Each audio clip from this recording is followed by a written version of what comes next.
Essa questão é importante da formação do atleta, né? E assim, eu passei por uma transformação do handebol que foi a década de 80. Eu acho que. E é justamente, eu fui atleta da última seleção que o Oliveira treinou. O Oliveira treinou a última seleção do Rio Grande do Norte, que era sempre ele, o treinador. Isso. Né, que as seleções eram vinculadas à Secretaria de Educação do Estado. E saía convocação, jornal e tudo. A última que ele treinou foi em 86. Ele treinou, mas não foi para o campeonato. E aí, quando foi uma semana antes de ir para o campeonato, quem assumiu a seleção foi Denis. E a partir daquele momento depois foi Maurício e Jandir. E aí foi. Sabe o ano? Isso foi em 86. A última seleção foi. O campeonato foi em Vitória.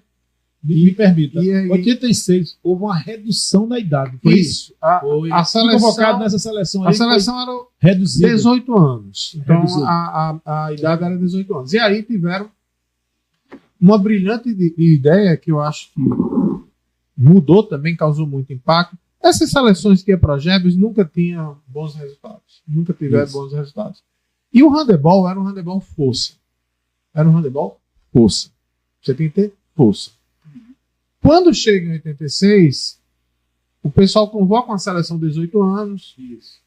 E aí, no meio da história, alguém tem uma ideia de rapaz, vamos fazer o seguinte, por mais que seja 18, vamos convocar a seleção de 16.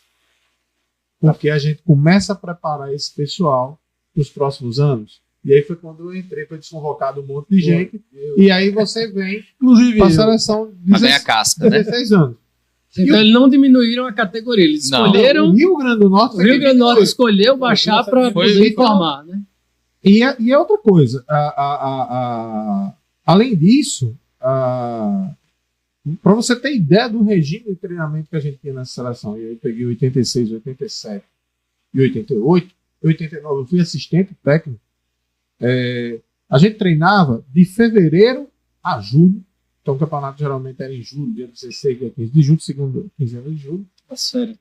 Todos os dias do DED, de 7 às 9h30. Então, era uma coisa muito pesada. Essa primeira seleção que a gente vai para a Vitória, a gente leva 3 pisas, 3 goleadas. E muito mais novos também que os outros, né? Anos, e a gente pegou o pessoal de 18 anos. Mas a partir dali começou a ter uma modernização do handebol. Porque no outro ano você tem Maurício e tem Humberto Jefferson, que era outro treinador, era o treinador do Neves na época. Humberto é ex-sagrado, né? Nem sei. E aí o que é que acontece? Ele começa a treinar defesa, treinar ataque, diferente. E a gente trazer times para jogar aqui, então trazer seleções para jogar aqui. Já viu o jogo dos caras? A gente ia jogar lá fora contra Paraíba, ia jogar contra o Campestre adulto, que o Campestre em Campina Grande tinha um time adulto, então a gente jogava contra eles. Então a gente começou a fazer um intercâmbio, e isso foi muito importante. E aí você tem a modernização do handebol. A partir daí, e aí quando a gente vai em 87, a gente já vai com uma das melhores seleções. De 88 a gente é 4º lugar, perde uma semifinal, a gente perde uma semifinal para o Maranhão, que tinha os jogadores da seleção brasileira já juvenil.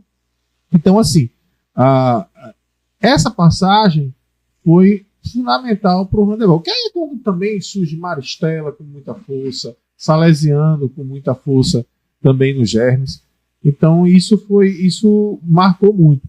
Mas eu passei ainda 6 meses treinando com o Oliveira lá no DED, o treinador do goleiro era Júnior Canidé. Agora muita força, muita coisa assim de botar um goleiro na parede e ficar arremessando do lado.